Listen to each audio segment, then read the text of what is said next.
Thank you. Welcome to Thursday's Look North, and welcome to Amanda as well. Thank you very much. On the programme tonight, police are investigating complaints about the Bradford MP George Galloway after he's filmed declaring the city an Israel-free zone. We don't want any Israeli goods. We don't want any Israeli services.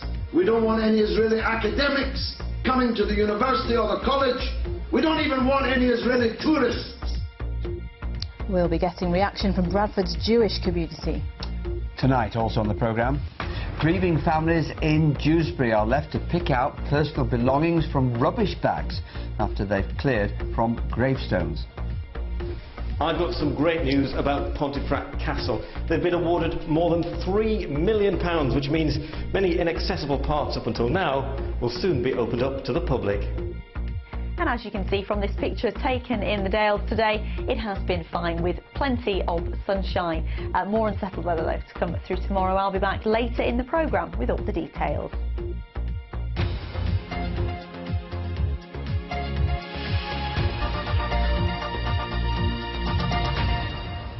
Our top story, the right of MPs to speak out about issues they feel passionately about. But tonight we're asking whether one MP has gone too far. BBC Yorkshire has learned West Yorkshire police are investigating complaints following comments made by Bradford West MP George Galloway, in which he called for Bradford to be an Israel-free zone.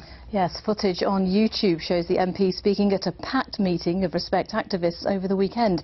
Mr Galloway claimed Bradford should exclude Israeli goods, academics and even tourists. Len Tingle has this. We have declared Bradford an Israel-free zone. The strongest words yet on the crisis in Gaza from Bradford MP George Galloway. Cut every link with Israel. We don't want any Israeli goods. We don't want any Israeli services. We don't want any Israeli academics coming to the university or the college.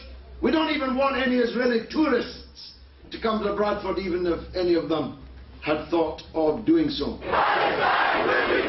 Bradford, with its relatively large population of British Asian Muslims, has been at the forefront of passionate but peaceful street action demanding Israel stop its bombardment of Gaza. George Galloway, for years one of the strongest advocates of Palestinian independence, made his latest speech to supporters of his Respect party in Leeds a few days ago. But wide circulation of a recording of it on YouTube has met with claims that calls for action against individual Israelis, such as visiting tourists, could incite a violent reaction. West Yorkshire Police confirmed this afternoon it had received 2 separate complaints about his comments, and they're being investigated.